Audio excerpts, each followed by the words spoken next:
మీ Sreeja Shetty channel. మా వినాయక చవితి ఎలా జరిగిందో చూడాలనుకుంటున్నారా? అయితే ఫస్ట్ అయితే మా ఇంట్లో మేమేం చేసినామో చూపిస్తాము. తర్వాత మా అమ్మమ్మకి మాకు కూడా నోములు ఉండే, ఆ నోములు కూడా ఎట్లా చేసినామో అది కూడా చూపిస్తాము. ఇదైతే గునుగు కూర అనమాట. గునుగు కూర స్వామికి ఇష్టం అనేసి మేమైతే 1 year తర్వాత పూజ చేస్తున్నాం గైస్. మీకు తెలిసిందే కదా, ఇట్లా మా నాన్నమ్మ తాతయ్యలు ఆడారనేసి.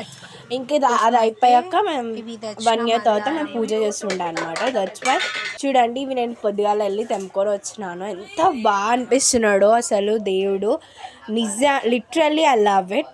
చూడండి మా దేవుడిని. ఇంకా 1 year తర్వాత మేము పూజ చేస్తుండే అనమాట. That's why. ఇంకా నాకైతే దేవుడి సాంగ్స్లో గణేష్ సాంగ్ కూడా వస్తుంది అనమాట. నేను అది వాడుతున్నాను అనమాట. ఇక్కడ నేను చూపిస్తాను మీకు ఆ సాంగ్ ఎలా పాడాలి కూడా. చూడండి మా దేవుడు అయితే మంచిగా అలంకరించాము మేము. ఇంకా మా మమ్మీ కూడా దేవుడు వంట చేసింది. Let's go.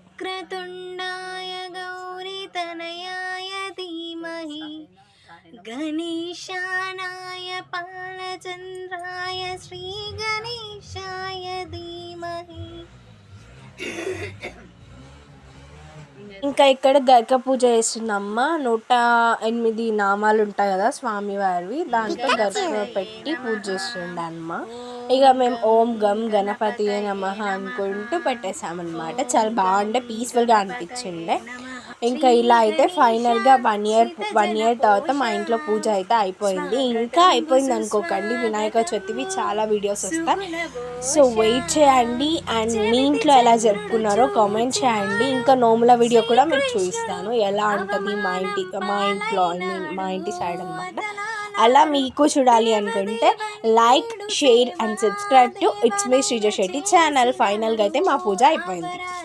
గైస్, మీ ఇంట్లో కూడా ఇట్లా తీసుకుంటారా? మా మమ్మీ మా డాడీ బ్లెస్సింగ్స్ తీసుకుంటుంది.